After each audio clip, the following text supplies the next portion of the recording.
کوئی بھی نہیں چاہتا اچانک اس کے راستے میں کوئی سانپ اپنا پھن پھیلائے سر اٹھائے کھڑا مل جائے یا کوئی دھاڑتا ہوا شیر سامنے ہو، لیکن اس کے باوجود دنیا بھر میں روزانہ ہزاروں افراد کو کسی نہ کسی مقام پر اس صورتحال کا سامنا ہو جاتا ہے۔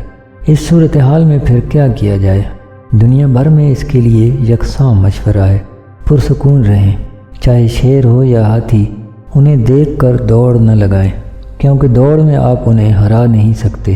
آپ ان کی طرف پشت نہ کریں، شانت کھڑے ہو جائیں، انہیں یہ یقین کرنے دیں آپ ان کے لیے کسی قسم کا خطرہ نہیں، وہ آپ کا راستہ خود ہی چھوڑ دیں گے۔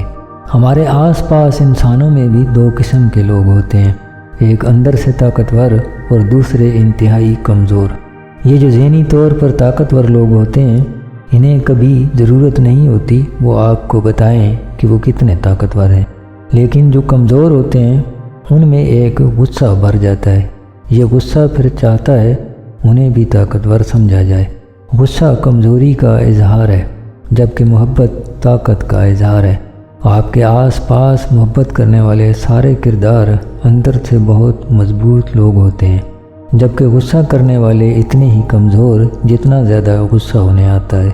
دنیا بھر میں ان کے لیے بھی ایک ہی مشورہ دیا جاتا ہے، غصے کا جواب غصہ نہیں بلکہ خود کو پرسکون رکھنا ہے۔